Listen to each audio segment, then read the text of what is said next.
Hi everybody, today I just want to talk about 5 struggles that you'll face when you quit drinking alcohol. The first few weeks can be a bit of a nightmare. Your brain's all over the place, your body's all over the place. You've made this massive decision to quit drinking forever and you just don't really know where your future lies. And there's nothing worse in the world than when not knowing kind of where the next month will lead you, where the next year will lead you. But there are ways to get around these struggles, and I'll go through 5 of them at the moment where I faced in the past when I originally quit drinking 2017 to 2022, and then I thought I could moderate, and before you knew it, I was back on the booze into bad habits, and that was never a massive midweek drinker or anything, just your quintessential British binge drinker at the weekend. And thankfully, as of July this year, I stopped drinking alcohol. But first, if you could like and subscribe to the video, that would be brilliant. Always helps the channel, and the algorithm likes it. But the first struggle that you'll face is definitely a temptation from friends, and it's just a really, really frustrating part. And I think this is one of the biggest reasons why people just keep failing and failing, because after, if you've been drinking for the last 10, 20, 30 years or beyond, a lot of your friends have just are now pub friends or going out friends. You've maybe just met them in the pub, you've met them through people, they're ex-colleagues as well. And that's just the thing you do when you have a free night, you're on holiday, there's a wedding, whatever, you just end up reaching for the booze. And it's really quite tempting to end up just going out because nobody wants to disappoint their mates. And I remember just being so bad back in the day. I would decide that I would not be going out at the weekend, and I would just get one text message that would say on the Friday night, pub, ?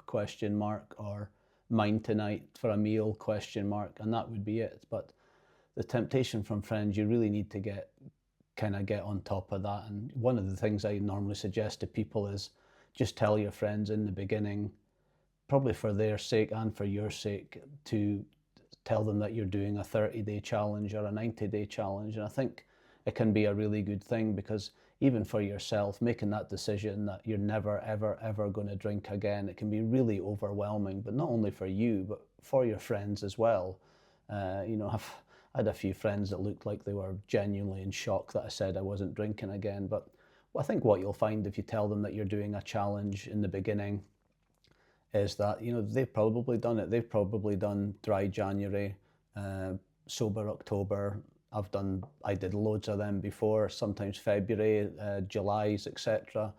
And I think maybe they'll give you a bit of encouragement. They'll be a bit disappointed in the beginning, of course, but then once you've done your 30 days, just tell them that you're on to a 90-day, and then you're on to a year. And people will be scared about losing their friends, but what I've found out myself and from many other people is that you don't lose friends when you quit drinking alcohol. You just lose acquaintances. All my mates I still meet just now, and ex-work colleagues, they're just proper friends. They've been there through thick and thin.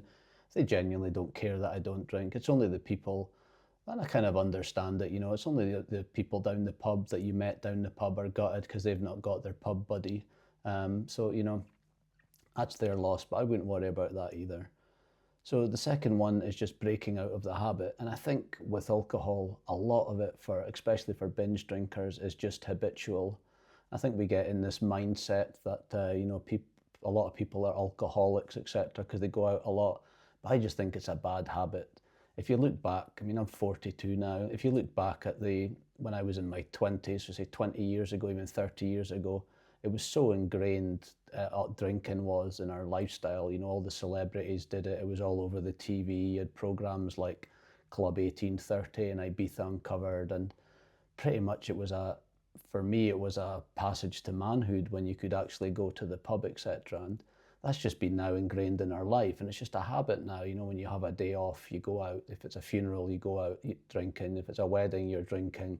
And it's just really breaking that habit. And I think with all habits, it takes a good couple of months to get out that routine. I remember when I first quit, every time I finished work on the Friday, I just kind of felt this weird urge that I should be going to meet my friends at the pub for a few drinks, which was kind of strange. And then you wake up on the Saturday as well, and you're like, I should actually be prepping for my night out tonight, kind of where we go, and getting ready for that, revolving my day, around, well, I'll be hungover tomorrow, so I better get these things out of the way. But it's just really breaking the habit.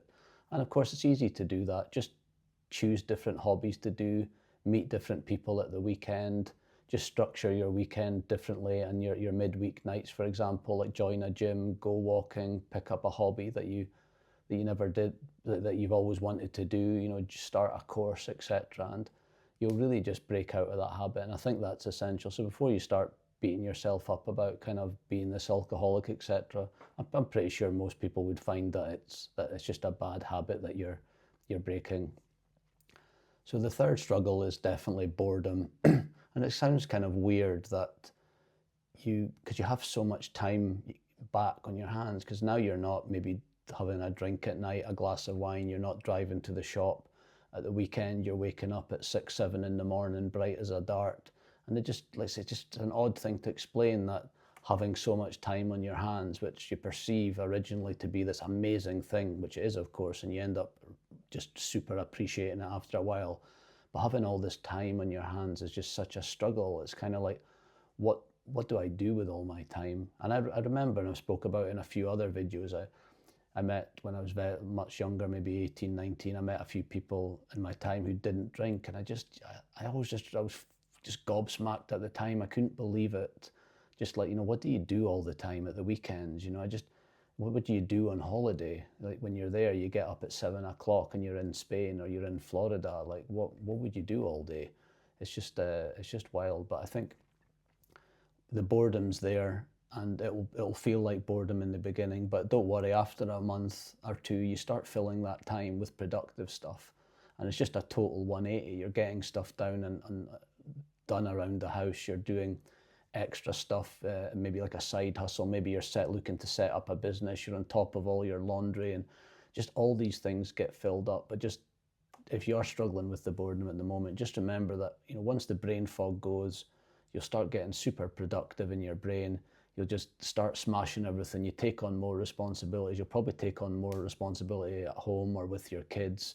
And before you know it, you're doing so many things during the day, and you're smashing so many tasks and all these things during the days, the weeks, the months, that you end up just not having enough time. So it's kind of just like a strange journey when it comes to time and boredom. But just know that after a couple of months, once you've broken out of that habit, you'll get back on track. The fourth struggle is mood swings, and I see a lot of people struggle with this. Thankfully for me, just generally in life, I never really had kind of really highs and lows. You obviously have those mornings and days where you kind of wake up on the wrong side of the bed and you're a bit grumpy, but that was mostly related to maybe you had a good holiday and you're back to work now, and maybe at that time you weren't really enjoying your work or something, or you'd been at the work too long.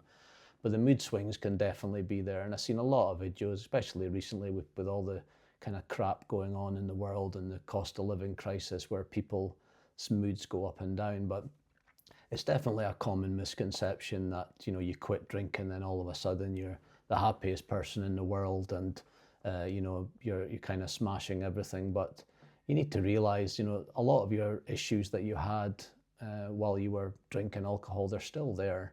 And they don't need to be major things, but you could have had some strained relationships because of it. You could have maybe gotten a bit distant from family and friends because alcohol was the first thing on your mind, but that will slowly evaporate, and the mood swings will genuinely get better. And another thing that's important to note is that just think about your body and your brain and what you've put it through for the last years or decades.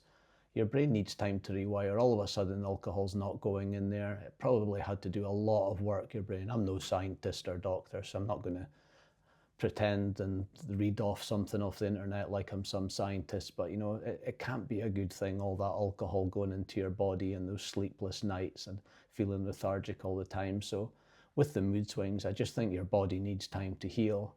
And all those issues that I mentioned before that you might have had with strained relationships, there's stuff to do around the house that never got done. You might have loans that you took out or credit cards that need to pay off. Once you actually get rid of that brain fog and plans are in place and you start paying off those loans, you start repairing the relationships, your relationships with your partner and your kids get better. It slowly starts to get better. So don't beat yourself up too much at the moment if you've got mood swings, and You know, you kind of expected after day one to be the super happy guy now that's in control of everything. Don't worry, it just takes time, and it normally takes, I think, a good couple of months. And the fifth and last point is just around guilt. I think, you know, the major one for me that I see with a lot of people is, you know, I wish I did this sooner.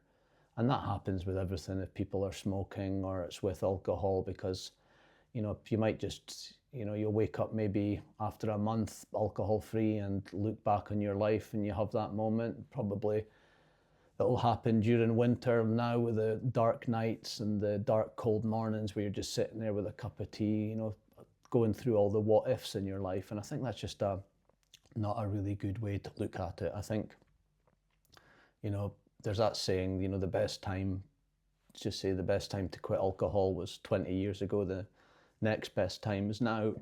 So, you know, don't beat yourself up that it's actually that you're in this situation.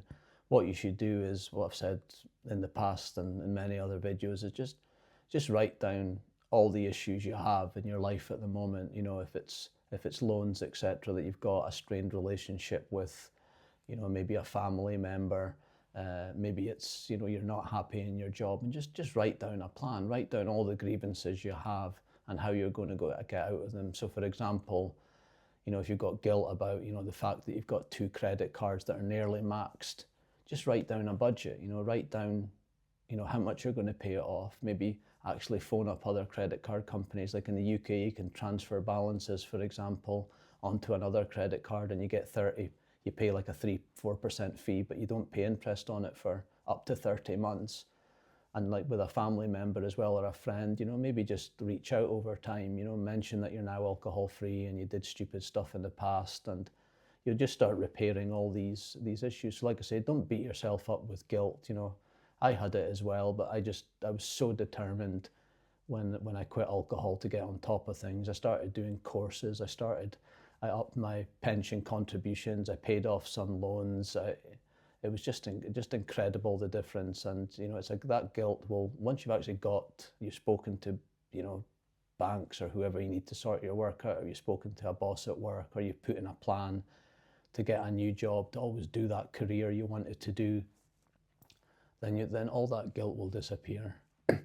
So hopefully you liked that video. I just wanted to kind of, you know, put something together just to talk about the struggles, because it's just, I think, you know, with the comments I see and lots of videos I see, there's so many people who just last a month or two.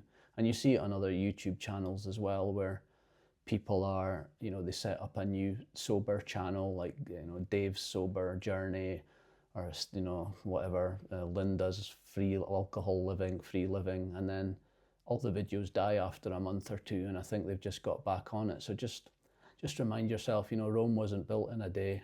It takes time. Everyone's going through these struggles that you have. It's not going to get fixed overnight, but trust me, the improvements in the first few weeks are vast. Then they slow down a bit. They start getting more kind of gradual. But then once you've got 2-3 months under your belt, 4 months, 5 months, 6 months, and all those, you've started dealing with all those issues, addressing them head on, not just letting them sink there and just lurk in the back, you know, your life will completely change. But please like and subscribe if you liked the video, and I'll see you in the next one. Take care.